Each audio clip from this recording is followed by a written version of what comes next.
नमस्कार, मैं हूं शौर्या। स्वागत है आपका सी न्यूज़ भारत में। वक्त हो गया है गुजरात बुलेटिन का। इस बुलेटिन में बात होगी बड़ौदा की, जहां दभोई में रेल दुर्घटना हुई। साथ ही बात होगी दाहोद की, जहां गुजरात के दाहोद जिले की देवगढ़ बारिया तहसील में देवगढ़ बारिया तहसील को जिला घोषित करने की मांग को लेकर उप जिला अधिकारी और प्रांतीय अधिकारी को एक याचिका सौंपी गई। ऐसी तमाम खबरों पर करेंगे विस्तार से चर्चा। दभोई रेलवे स्टेशन के पश्चिम में प्रतापनगर और दभोई रेलवे लाइन के बीच एक गंभीर रेल दुर्घटना हुई, जिसमें एक अज्ञात युवक की दर्दनाक मौत हो गई।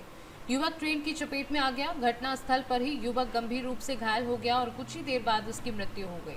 मृतक के शव को पोस्टमार्टम के लिए दभोई सामुदायिक स्वास्थ्य केंद्र भेज दिया गया है। दभोई रेलवे पुलिस के सूत्रों के अनुसार मृतक युवक लगभग 35 वर्ष का था। अभी तक मृतक युवक की पहचान नहीं हो पाई है। बड़ौदा से सी न्यूज़ संवाददाता लालभाई भटियारा की रिपोर्ट।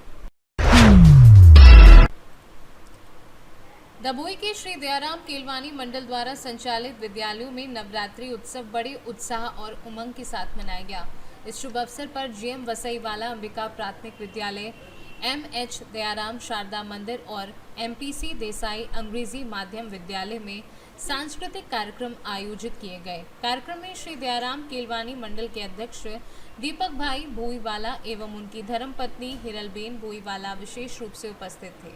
साथ ही एमएच दयाराम प्राथमिक विभाग की प्रधानाचार्य जयश्रीबेन गज्जर, जीएमवी अंबिका प्राथमिक विद्यालय के प्रधानाचार्य आशाबेन कपाड़िया सहित समस्त शिक्षक स्टाफ भी मौजूद था। विद्यालय के सभी विद्यार्थियों ने पारंपरिक वेशभूषा धारण कर मां आद्य शक्ति की आराधना की। विद्यार्थियों ने गरबा और टिमली का सुंदर प्रदर्शन किया, जिससे नवरात्रि का उत्सव अत्यंत उल्लासपूर्ण और भक्तिपूर्ण माहौल में संपन्न हुआ। इस उत्सव ने सभी उपस्थित लोगों के मन में भक्ति और आनंद की अनुभूति उत्पन्न की। नमस्कार। डभोईनी श्री नामांकित दयाराम केलवानी मंडल संचालित शाळाओમાં આજ રોજ નવરાત્રિ પર્વની ઉજવણી કરવામાં આવી હતી, જેમાં શાળાના પ્રમુખ શ્રી દીપકભાઈ ભોઈવાલા સાહેબ તેમજ તેઓના ધર્મપત્ની શ્રીમતી હિરલબેન ભોઈવાલા આજ રોજ ઉપસ્થિત રહ્યા અને મા આદ્યશક્તિની આરતી કરીને બાળકોને ગરબેના તાલે રમાડ્યા। આ શાળાઓમાં શ્રી જીએમબી અંબિકા પ્રાથમિક શાળા તેમજ શ્રી એમએચ દયારામ પ્રાથમિક શાળાના મુખ્ય આચાર્ય શ્રીમતી જયશ્રીબેન ગજ્જર તેમજ Shri MPC Desai English medium स्कूलना आचार्य श्री रितेशभाई पटेल साहेब તેમજ શાળાના એડમિનિસ્ટ્રેટિવ શ્રી કૌશિકભાઈ પંચાલ સાહેબ પણ આજ રોજ ઉપસ્થિત રહ્યા અને સૌ બાળકોને પ્રસાદ આપીને ગરબા ટીમલી રમાડીને આનંદિત કર્યા। बड़ौदा से सी न्यूज़ संवाददाता लालभाई भटियारा की रिपोर्ट। दभोई बस डिपो के अनियमित और अपर्याप्त प्रबंधन के कारण यात्रियों और छात्रों में गुस्सा फूट पड़ा। विशेष रूप से वडोदरा जाने वाली राज्य परिवहन बसों की संख्या कम और मार्ग बार बार बदले जाने से यात्री असंतुष्ट हैं। आज अचानक लिए गए डिपो प्रशासन के फैसले के विरोध में दभोई बस डिपो से वडोदरा डिपो के लिए रवाना होने वाली बसों का रूट कपूरई चौकड़ी से गोल्डन चौकड़ी फर्टिलाइजर होते हुए वडोदरा बस डिपो तक डाइवर्ट कर दिया गया। इससे वहां भारी ट्रैफिक जाम लग गया। यात्रियों और छात्रों ने डिपो पर 1 घंटे से अधिक समय तक जाम लगाकर जोरदार विरोध जताया। यात्रियों ने मांग की कि सोमत लाभ जाने वाली एसटी बसों का नियमित संचालन सुनिश्चित किया जाए और कीर्ति स्तंभ व वडोदरा शहर मार्ग बिना बदलाव के जारी रखा जाए। यात्रियों ने बताया कि यह निर्णय दभोई बस डिपो प्रबंधक द्वारा जारी एक परिपत्र के कारण लिया गया है। इस मामले में दभोई पुलिस ने हस्तक्षेप कर स्थिति को नियंत्रित किया है। आ बसों ने चक्का जाम करवानुं एनुं कारण शुं काका? कारण एटલું જ હતું કે સવારે બસો જતી નથી। આજે પૂછવા ગયા તો કે કપૂરેથી સીધી ડેપોએ જશે બસ।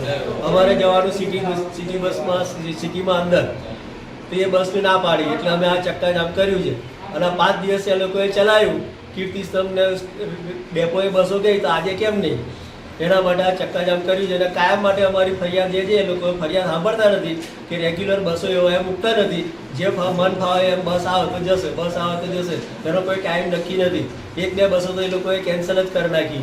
તેના માટેની રજૂઆત કરવા કોઈ તૈયાર રજૂઆત કરીએ છીએ પણ કોઈ એનો અમલ કરવા તૈયાર થતું નથી।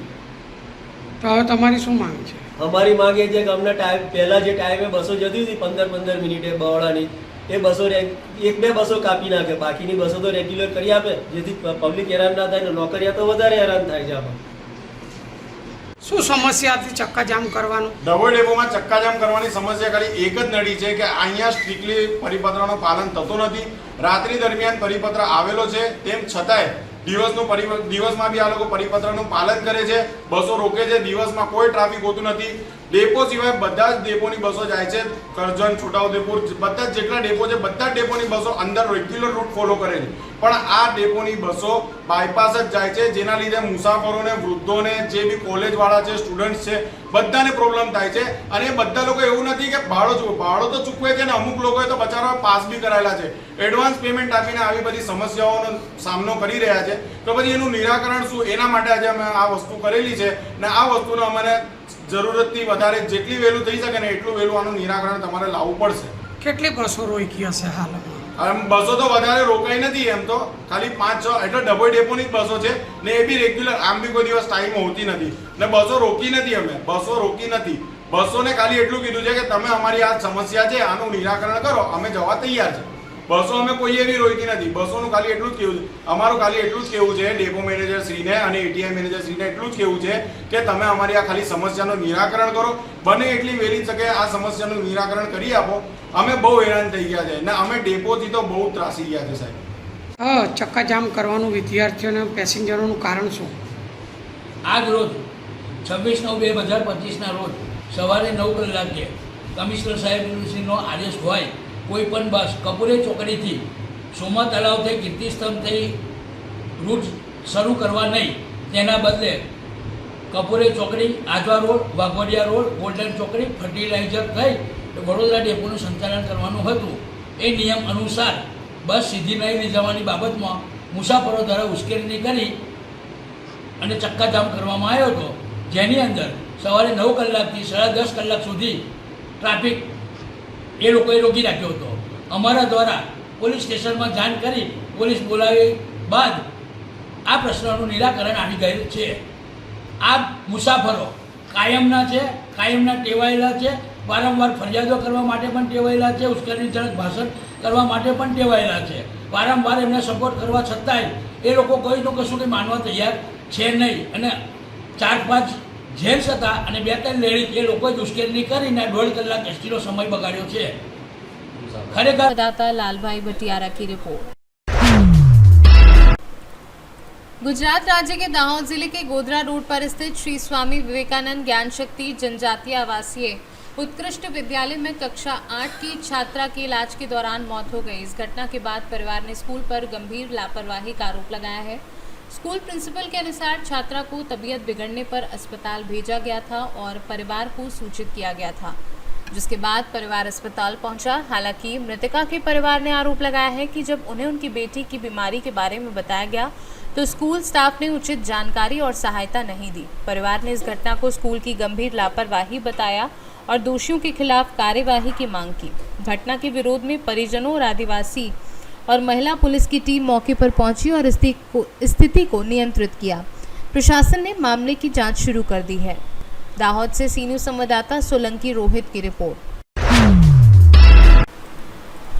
गुजरात के दाहोद जिले के देवगढ़ बारिया तहसील को जिला घोषित करने की मांग को लेकर स्थानीय ग्राम पंचायतों के सरपंचों ने एक याचिका उप जिलाधिकारी एवं प्रांतीय अधिकारियों को सौंपी है। देवगढ़ बारिया तहसील की सभी ग्राम पंचायतों के प्रतिनिधि एकत्रित होकर इस मांग को लेकर अपनी प्रस्तुतिकरण दिए। इस अवसर पर उद्वला ग्राम पंचायत के पूर्व सरपंच मूसा भाई कमालवाला ने बताया कि राजा रजवाड़े के समय देवगढ़ बारिया कस्बे को पंचमहल का पेरिस राज्य माना जाता था। उन्होंने आगे बताया कि कस्बे में DRL भूमि अभिलेख कार्यालय, जलापूर्ति जैसे कार्यालय वर्षों से संचालित थे, लेकिन कुछ वर्षों पहले इन्हें दाहोद में स्थानांतरित कर दिया गया।